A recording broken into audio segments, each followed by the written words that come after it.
Let's see, what else can I do? You can see Joyce has anything to say.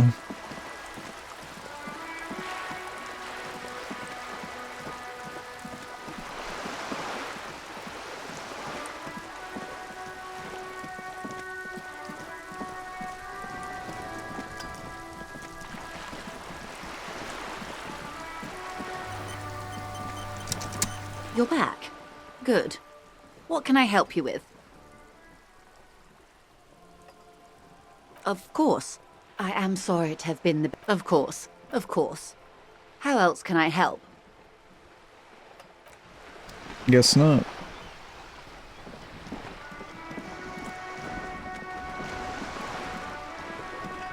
In that case, I'm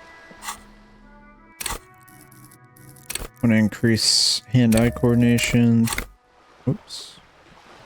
Hand-eye coordination, I'm gonna level up perception. Alright, let's see what's in here.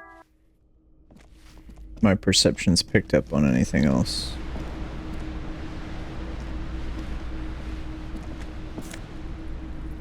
"16 days of coldest April."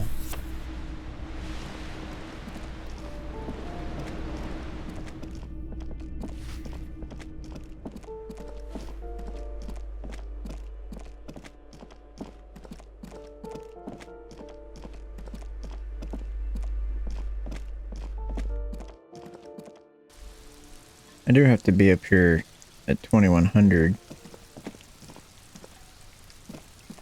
to talk to this dude.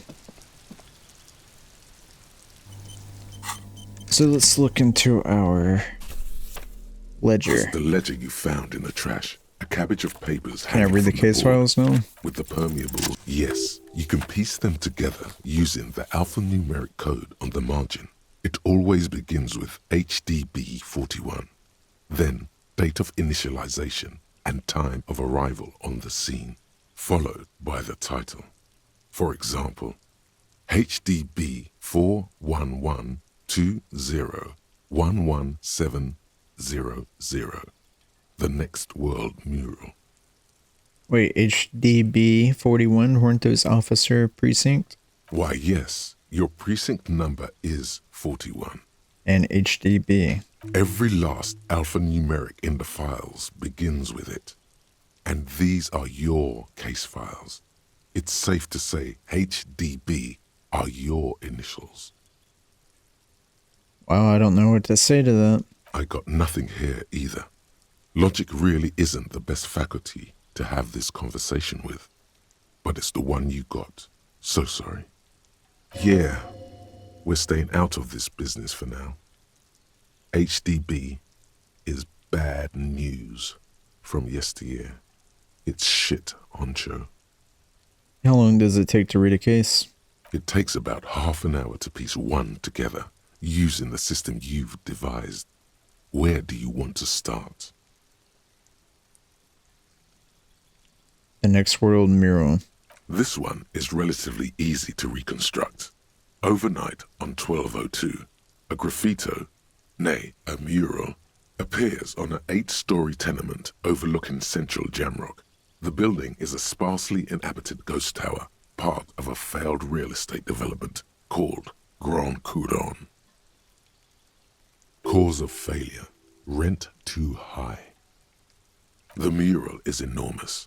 2 silhouettes, a man and a woman, are kissing. The text cut into their form reads, "True love is possible only in the next world. For new people, it is too late for us. Wreak havoc on the middle class." People call it that thing and that fucking thing. It's visible for miles. In 2 days, the station's complaints desk gets clogged with requests to remove the bummer. You and your partner are assigned to the case. The graffito crew is easy to track down. Only the bell lectures have the literage of industrial paint to cover the surface. One of the graffito artists is rumored to be rich. They take responsibility for the execution, but not the design. The ideologue of the Next World Mural, as the crew calls it, remains an unknown. Do I ever find who came up with it? The case files do not show you finding the author of the design. The crew agrees to clean up after themselves. However, your partner, JV, is against the removal, citing public support for conservation. This leads to a debate in Precinct 41, which then spreads to the streets of Jamrock, ending in a rare plebiscite organized by you and the rest of Row 3. The 9,000 people subjected to the mural's message, all of Lakeside, Central Jamrock, and Villalobos, plus half of the eminent domain, participate in the vote.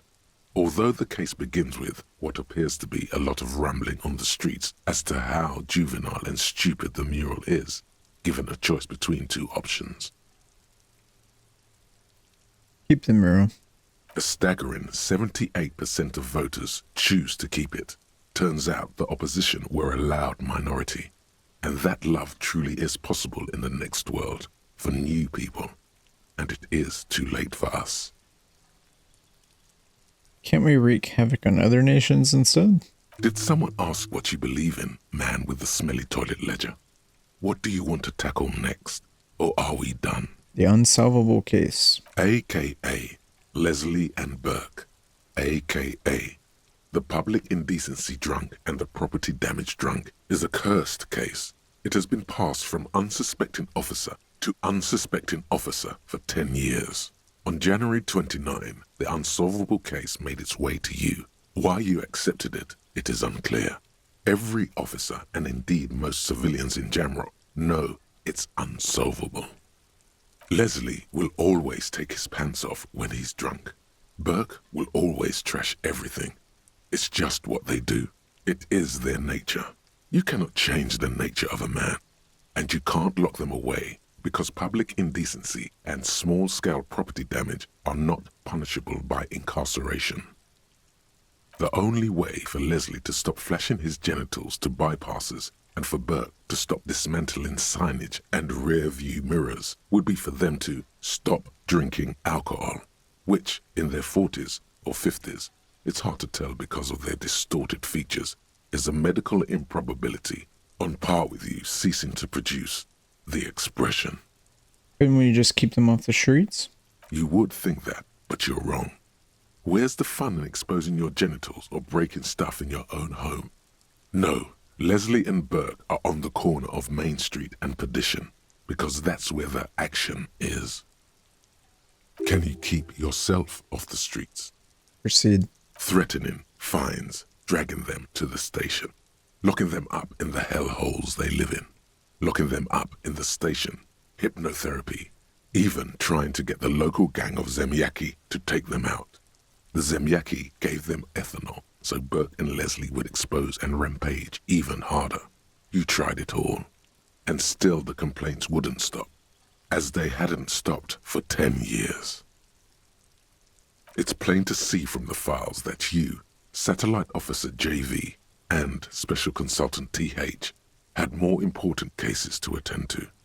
You uncover cross-reference to several ongoing investigations, each brought to a standstill every time you drive down Main Street, because there they are, on the corner of Perdition.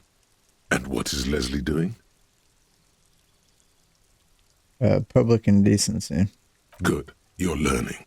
If the files are to be trusted, that's all there is to it. That and Burke breaking things, and the fact that they're both drunk. But then again, so are you. The case becomes considerably less comic one day when Burke takes a swing at your ledger. He must have it confused with the property he likes to damage. But the joke's on him. The officer is also drunk. Way more drunk than Burke there. And let's be fair, you also have party eyes. You slam the hardened plastic board in his face, then proceed to beat him unconscious with it. In the process, the ledger sustains damage. The compartment within, reserved for permeable documents, is jammed shut. You stop your assault on the now unconscious Burke to open it, but are unable to do so. The officer began to cry, reports Leslie, who, at this point, is tending to Burke. He came at us, and at us, I think he was trying to kill Burko. While trying to kill Burko, you slowly come around. The permeables compartment is open. You've smashed it open on poor Burko's kneecaps. The good news is, Burke can't walk anymore. Can't get out of his apartment, an invalid. With Burke to tend to, Leslie cuts back on the indecent exposure. Maybe he flashes his genitals to Burke. Who knows? But both drunks are off the street. The complaints stop. The unsolvable case is solved. Interesting way to solve it. Which is also why the officer responsible narrowly escapes a disciplinary hearing. The end. Do you want to read another one? Square bullet hole murders. It would be very interesting to read about these, wouldn't it? I mean, there seems to be a square-shaped entry wound in the victim's forehead. She's been sitting there for weeks, on her rocking chair, with a square hole in her skull, staring at the wall, her mouth agape. But? That's all you got. From the half hour you spent piecing it together, all you know is the entry wound was square-shaped. You never found the bullet. And then another body showed up, also with a square hole in his forehead. Sequence killer? Who knows? Those pages are missing. What next? Don't worry. One day you may still catch the man with the square gun. A couch in an unexpected location. Some assholes brought their couch outside and hung out on it. In the middle of the street, on the roof, on the hillside by the motorway. You know, at an unexpected location. They were young, and they thought they looked cool on it. Actually looked like assholes. Insufferable dicks. Young people are the worst. So anyway, you got a complaint about the damn sofa, or couch, or whatever it is. They were leaving it out in all these unexpected and whimsical locations. They took it to where they also took photos of themselves on it, and smoked cigarettes, and drank coffee because they felt it's intellectual. Cigarette butts, coffee cups, stupid couch. You had to clean it all up, and you did. So congratulations to you. Case solved. Did I ever catch those guys? No, you didn't have time for that. These notes show that you have what is called a real goddamn job. You don't have time to be chasing down the couch assholes. You have a real job to do. What next? Murder at the hookah parlor? Murder. Tum-tum-tum at the hookah parlor was a case originally assigned to an officer called Joseph Mills, who is now dead, of circumstances completely unconnected to murder at the hookah parlor. How? Beaten to death by a throng of Villalobos gang members when him and his partner J.M., only initials mentioned, answered a call one night. It's a sad story, and it isn't really represented in your case files. Stop stalling and get to the murder at the hookah parlor. Okay, on the murder? Joseph Mills was on this case that he just couldn't solve. Was doing it solo. Said it was a real nutcracker, a real brain twister. Was on it for, like, a month. The captain got impatient. Shit or get off the pot, Mills. Mills didn't get off the pot. Not yet. He kept at it for a couple of weeks more, racking his brains, running with every theory, as outlandish as they seemed. Still couldn't solve the murder at the hookah parlor. Tough case, he said. Toughest he's ever had. Is Joseph Mills a good cop? No, he was awful. Awful sense of humor, too. The worst jokes you've ever